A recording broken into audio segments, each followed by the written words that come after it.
আপনাদের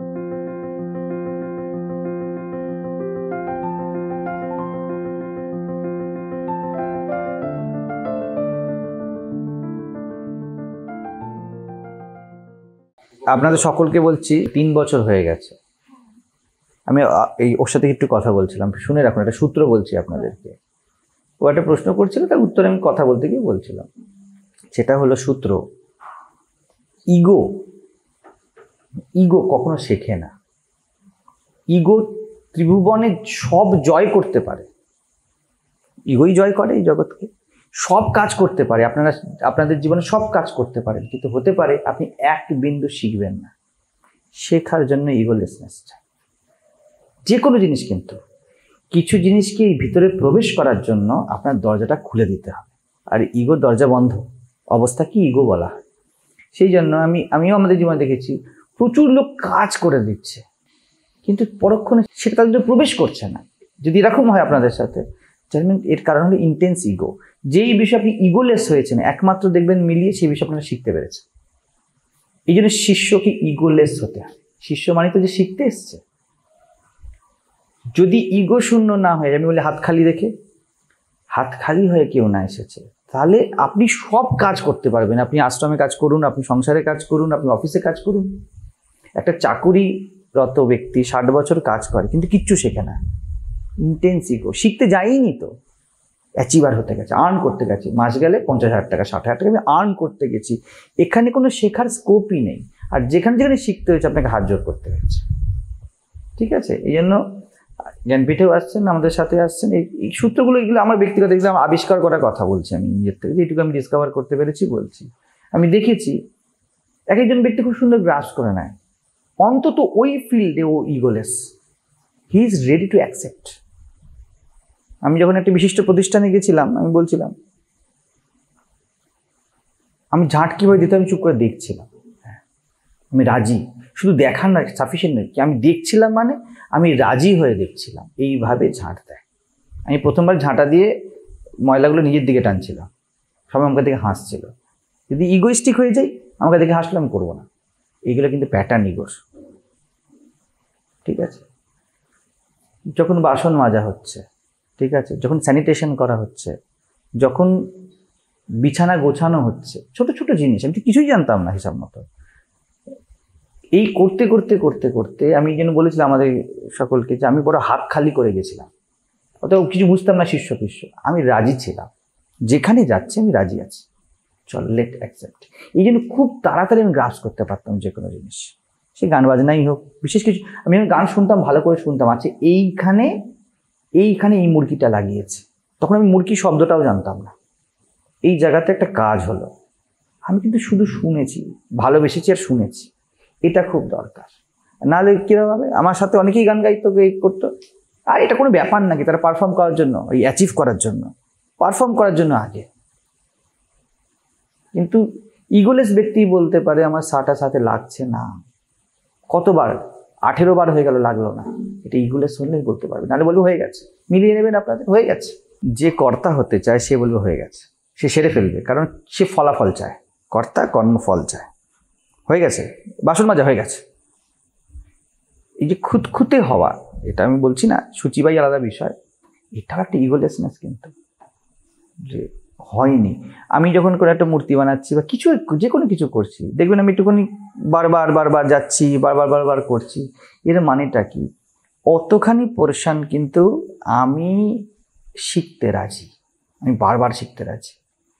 যে আমাদের একটা ছোট কালী মূর্তি বানাচ্ছিলাম, তো বাঁ দিকের গালটা একটুখানি এদিক ওদিক ছিল, আমাকে সবাই বলছে কিচ্ছু বোঝা যাবে না, কিচ্ছু বোঝা যাবে না। দেন অলসো যতটা স্পেস, ওই সময় আমি ওই ক্লে মডেলিংয়ের সামনে শিষ্যের মতো গিয়েছি, না ওটা পারফেক্ট হয়নি, আমি ওইটার জন্য ডেডিকেটেড। এই ডেডিকেশনটা যত না থাকবে, এই যে মাইক ধরা থেকে দেখছিস বারবার বলতে হয়, আপনারা ধরেন না তা না, তার মানে কি বলবো, ব্যাপারটা কি বলুন তো, বুঝবেন। You are not accepting, you are just doing. কালকে যদি আবার আসি বলবে মাইকটা না, এর মধ্যে সব কিছু লুকিয়ে আছে। কিন্তু আপনি ওই যে মেয়েটা এডিট করে, ওর সুবিধা দেখতে চাইছেন না, আপনি নিজেকেই রাখতে চাইছেন, আপনার সুবিধাই আপনার কাছে শেষ কথা। দ্বিতীয় কন্টেন্ট এর থেকে আসছে না, আপনার প্রশ্ন কত দেখবে বলে কম প্রশ্ন শোনা যাচ্ছে না, প্রশ্নকর্তা কি বললো। এটা যদি আপনি খুব মনন করে ধ্যান করে নিজের মধ্যে প্রবেশ করিয়ে নেন একবার, দ্বিতীয়বার আপনি নিজে মার্ক চাইবেন। এটাই কিন্তু অ্যাকসেপ্টেন্সের মহিমা। আপনি উল্টে ভুলবেন না মাইকটা, আর আপনাকে চেষ্টা করতে হবে না কারোর প্রিয় হবার। এই দেবকুমার মহারাজ আছে, বউ আছে, বলুন এমনি আপনি ওই যেমন লাউসি বলে ডিস্টিংগুইশড, আপনি এই ব্যক্তি অ্যালার্ট, কারণ এই শিখতে রাজি ছিল। এই শেখার সাথে অন্যের কল্যাণ, সেন্সিটিভিটি, নিজের তৈরি হওয়া, নিজের মনের গঠন সব একসাথে হবে। কারণ আপনি যখন একবার অ্যাকসেপ্ট করতে রাজি না, আপনি বারবার ওই মনটা নিয়েই তো রাজি হবেন। এটা আনতে হবে আমাদের মধ্যে। এটা কিন্তু একটা ডিসাইপল অ্যাটিটিউড, এটা খুব দরকার। ডিসাইপল হলেই হবে না, অ্যাটিটিউডে আনতে হবে, না লাভের লাভ কিছু হবে না। এ তো বিয়ে মানেই তো প্রেম, কিন্তু প্রেম কজনের মধ্যে হয়? বিবাহ তো হয়ে যায়। বন্ধুত্ব মানেই তো বন্ধুত্ব, কিন্তু ট্রু সেন্সে বন্ধু একজন একজনের পাশে কজন এসে দাঁড়ায় ঠিক সময়। সেই জন্য শিষ্য তো মন্ত্র নিলেই শিষ্য হয়ে গেল, দীক্ষা নিলেই শিষ্য হয়ে গেল, আশ্রমে আসলেই শিষ্য হয়ে গেল, কিন্তু শিষ্যত্ব অ্যাটিটিউড কোত্থেকে আসবে? বড় সেই শূন্যতা বা ইগোলেস অ্যাটিটিউড চাই। তো এটা নিজেদের মধ্যে, এটা আমার জন্য আমি বলছি না, আপনাদের জন্য বলছি, এটাকে তৈরি করুন। আপনি না চাইতেই নিজের বড় হেল্প করে ফেলবেন। এই অ্যাটিটিউডটা খুব প্রয়োজন জীবনে। এটা কিন্তু খুব রেয়ার থাকে। আমরা প্রত্যেকেই আসি তো যে কোনো ফিল্ডে, হ্যাঁ এখানে শুধু নয়, যে শিখতে, কিন্তু আমরা কিন্তু রাজি নই শেখার জন্য। এবং দেখুন আমার ক্ষেত্রে যেহেতু উদাহরণটাই আমার এরকম গিয়েছে জীবনের, আমি বারবার আপনাদের বললাম ফ্লেভার আছে আমার, ফ্লেভার দেখে আমি টেস্ট আছে, স্মেল আছে, তো কে রাজি নেই, যে সূত্রগুলো ওখান থেকেই আসে, কিন্তু স্মেল থেকে আসে। আমি নিজেকে মিলিয়ে নিই, আমি তো শিখেছিলাম, আমি চট করে, আমি তো চাইতাম না, আমি গান গাইতাম, আমি কিন্তু কিচ্ছু গান এখনও জানি না, তখনও জানি না, ঠিক আছে, আমি তো নিজের অকাত জানি, সেই হিসাবেই বলছি। তখন তো আরও জানতাম না, গলায় আওয়াজ বেরোতো না আমার। আমি যখন প্রথম বেলুড় মঠে খণ্ডনভাবে করেছিলাম, আমাদের ব্যাচ থেকে আমি প্রথম ওপেনিং করেছিলাম। মাথায় রাখবেন আমাদের ব্যাচে কিন্তু অনেকই গান শিখিয়ে এসছে, হোয়ারাজ আমি কিছু শিখিনি। এই কথাগুলো শুনতে খুব ভালো লাগে না? কারণ আপনারা আমার কাছে এসেছেন, তা অ্যাজ এ হেড যদি তার মধ্যে এত সুপিরিয়রিটি থাকে, আপনাদের খুব স্যাটিসফ্যাকশন লাগে, ইউকে স্যাটিসফাইড দেয়।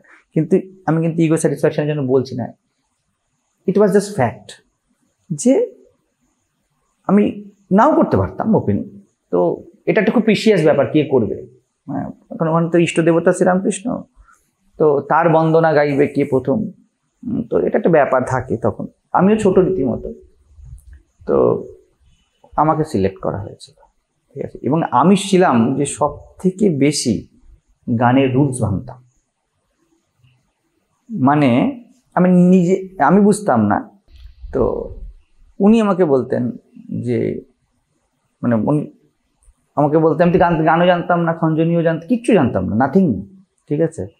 তো আমাকে গিয়ে উনি স্টেজে উঠতেন গান করতে, আর আমাকে খঞ্জনিটা দিয়ে বসিয়ে, খঞ্জনি বাজাতেই জানি না, খঞ্জনি দিয়ে বসিয়ে দিতেন।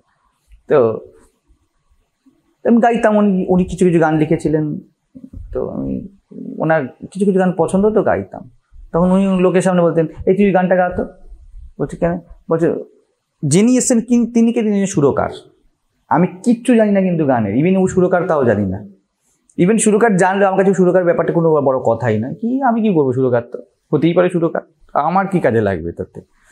তো আমি তো গায়কই নই, তো আমি সুরকার দিয়ে করবো নাকি আমি? তখন আমাকে বলতে গাতো, আবার বলতেন দেখো কেমন নিজের মতো করে গাইবে। এবার যে নিজের মতো করে আমি গাইছি এটাও আমি জানি না, ঠিক আছে, কি আমি তো আপনার গানটাই গাইছি, আপনার সুরটাই শুনেছি, কিন্তু ওর মধ্যেই আমি নিজের কাজ কিছু করতাম। এবং কোনো একটা একমুখী চলনে, একটা ইজমে নিজের মতো করাটা অ্যালাউড নয়, ভাই চলে না।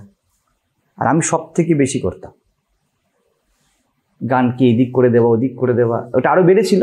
আমি যখন এটা বলছি, তারপর যখন আমি ট্রেনিং পিরিয়ডে আছি, এর মধ্যে প্রায় 5 বছরের গ্যাপ, তাহলে 5 বছরে আমি আরও পাকামি হয়েছে আমার মধ্যে, আমি গিয়েছি রীতিমতো। তাহলে আমি আরও ওটা করছি, ওটা আনকনসিয়াস প্যাটার্নে ছিল, আর এটা তো কনসিয়াস প্যাটার্নে এখন এসে গেছি, আমি করছি। সবাই আমার বিরোধ করতো, হ্যাঁ একে কিছু, যিনি ছিলেন আমাদের গান শেখাতেন টিচার, উনি একমাত্র আমায় কিছু বলতেন না। সবাই না না না না এই জায়গাটা এরকম নয়, আর আমাকেই শুধু বলতেন না, সবাই মনে করতো বায়াসড। আমি কিন্তু আজও জানি না কেন বলতেন না। এই যে ডিস্টিংগুইশড হওয়া কোনো একটা বিষয়ে, এটা কিন্তু চেষ্টা করে হয় না। You must focus on your originality, ওটা হয়ে যায়। এটাই বলা হয় প্রসাদ, প্রসাদ হিসাবে আসবে, চেষ্টা করে কখনো হয় না। তো এই জায়গাগুলো খেয়াল রাখবেন। যদি শিখতে হয়, শেখার অ্যাটিটিউড কিন্তু রেয়ার। কাজ করে 100-র মধ্যে 90 জন, 95 জন, 99 জন, শেখে একজন। শেখার অ্যাটিটিউডের মধ্যে এই জন্য কখনো কখনো বলেছি, গুরু তাকে বলে যে খুব ভালো শিষ্য, যে রাজি শিখতে। আমরা শিখতে রাজি নই, আমরা আগে থেকেই চাই ওইখানে আমি বলবো। বক্তা সে হয় যে খুব ভালো শ্রোতা, যে শুনেছে, আনকন্ডিশনড ওয়েতে শুনেছে।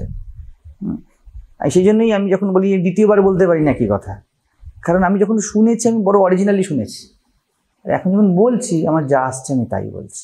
এই দুটোর মধ্যে কোনো কানেকশান নেই কিন্তু।